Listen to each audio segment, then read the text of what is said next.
Ay, pusa ko. Ang aking tanglad is malago na. Kasi alam niyo dito, this part is basa.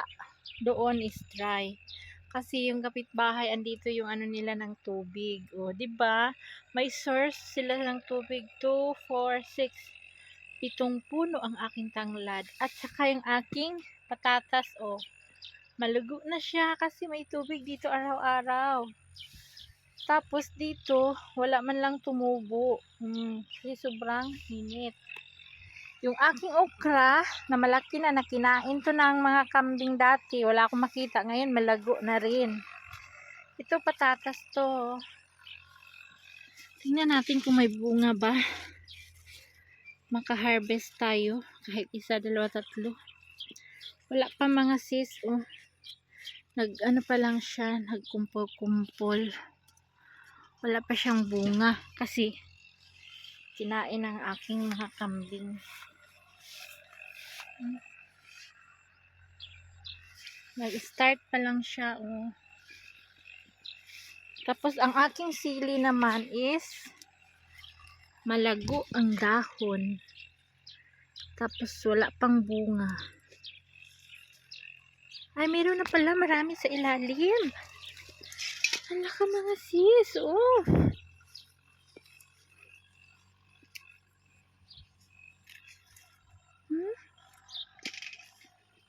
Meron, ang daming dahon niya. Akala ko hindi pa namumunga.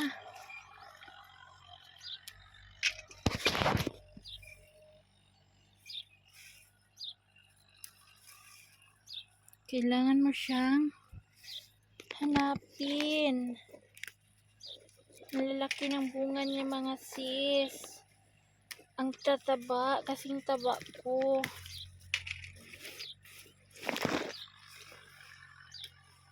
Hi, thanks God. Naka-harvest kahit El Nino.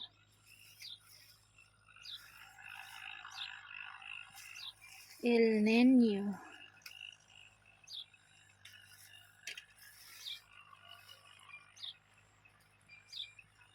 Ito, malapit ko na itong ma-harvest yung una kong tinanim na patatas.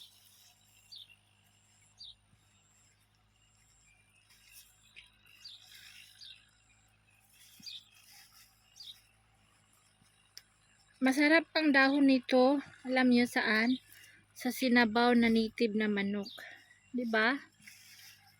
Tapos malabong siya.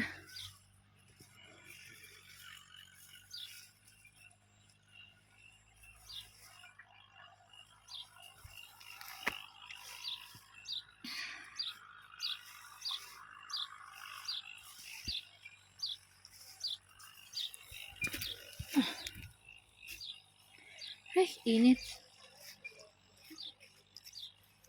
Alam niyo mga sisi, hindi ko alam kung normal pa ba ako. Kasi kung magpawis ako, grabe.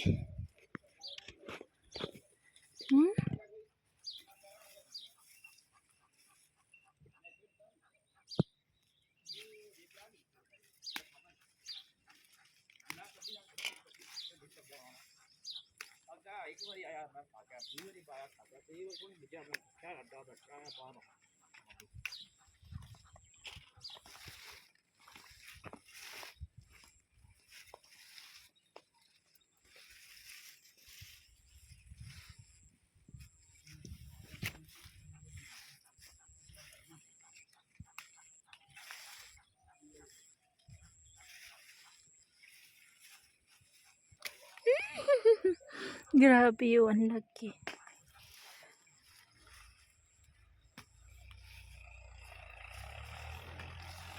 Magpahanap ako kay Ilyas ng native na manok.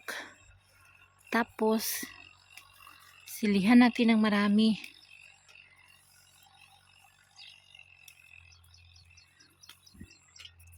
Balikan natin to siya mga sis na mga ano.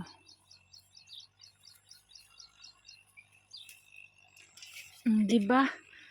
Yung aking ampalaya, oh. Liliit ng dahon. Ito, diba, ano to siya? Magulay yan siya. Lagay ko yan siya sa beans. Yung aking cucumber na kinain ng kambing. Tingnan natin. Ay, may isa pa oh.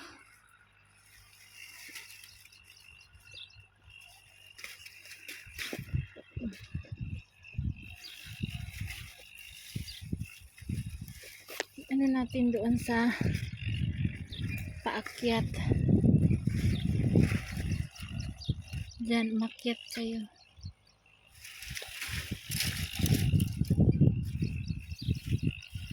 Tingnan natin baka may bunga dito sa ilalim.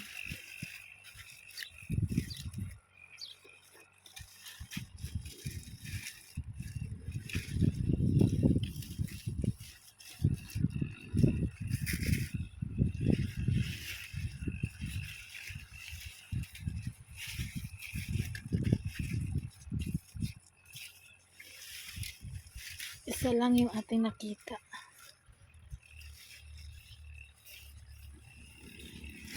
So, ipaakyat muna natin sila.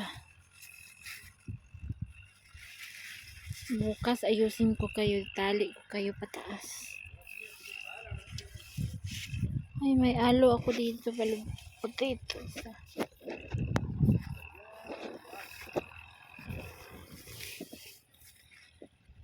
Tingnan natin, may bunga.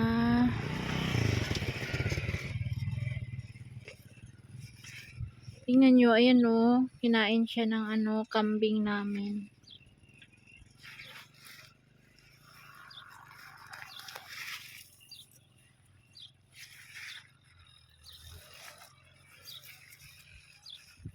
Wala pa siyang bunga.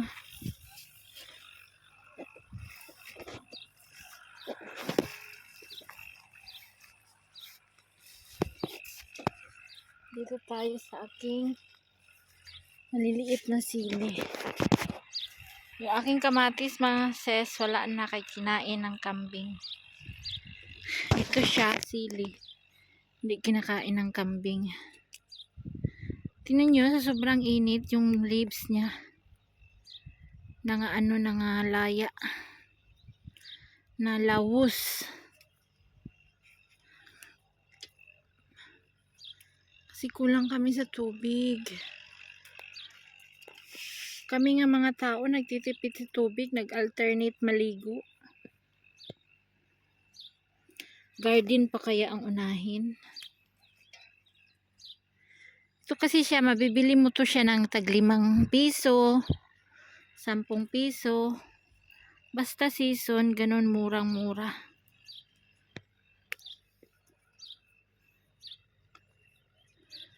Pero kahit ganito man, naka-harvest man tayo, thanks God pa rin sa panahon na El Nino.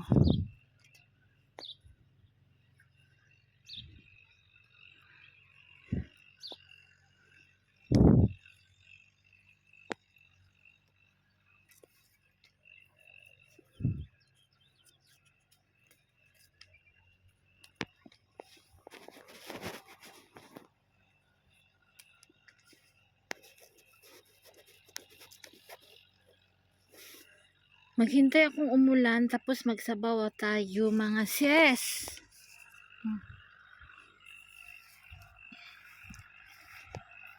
Na-failure ang aking garden for today. Kasi sa init-init, walang ulan-ulan. Tingnan nyo, wala siyang bunga na. Dati maraming bunga to.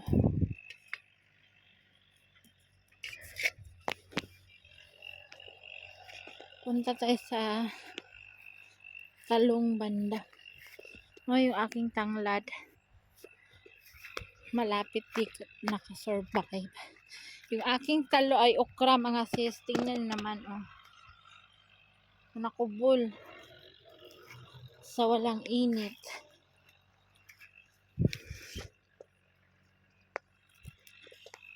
Kamatis. Nangahinog-hinog yung aking talong mga sis. Walang kabunga-bunga kaya ang dry ng dry sobrang aking kamatis na kinain lahat ng kambing pati bunga. Yan na ang resulta. Tsaka walang tubig. Diyos me, Marimar. Okay na to. At least nagka-harvest.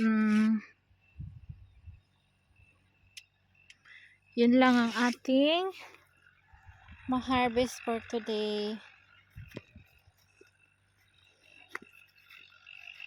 Thanks God pa rin. Always and always. Yung aking okra, pag mamunga yan, hindi ko na yun maanong pagkain. Oh, ang sukal ng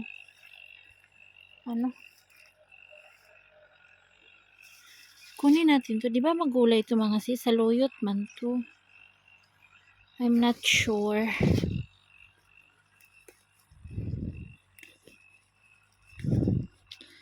Ilagay ko siya sa beans.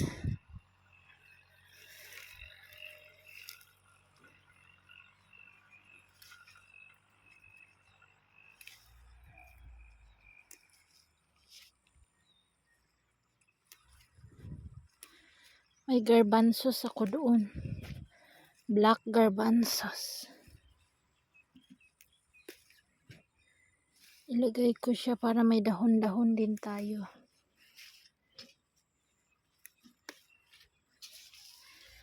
Green leafy vegetables.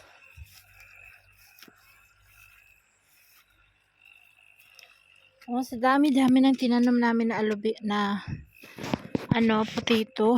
Yun lang talaga ang tumubo. Yun lang sila. Kasi may tubig doon banda. Diba sa luyot ito mga sisi? Ilagay ko sa aking beans. Ito yung gawin nating dinner.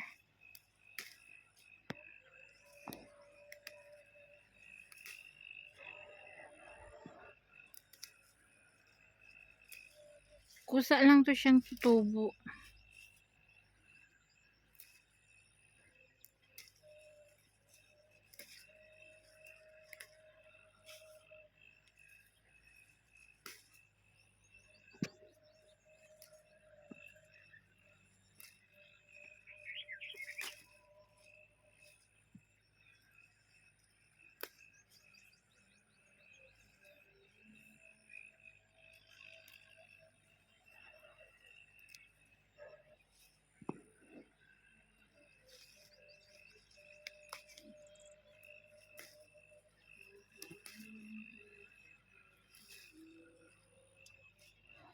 Ito, ano ba yung halaman to?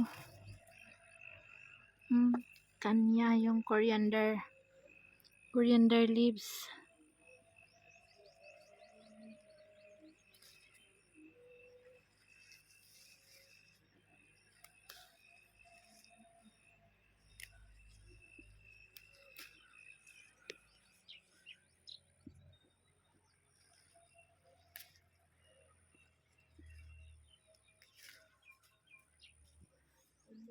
Hindi na rin ako nakakain matagal-tagal na mga dahon-dahon.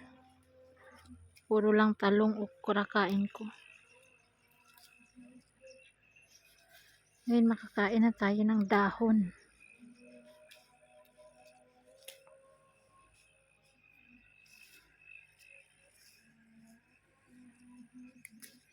So, ito lang mga sis. Uwi na tayo. Marami kayo ng bunga next week. Babalikan ko kayo ha. Bye. Thank you for watching.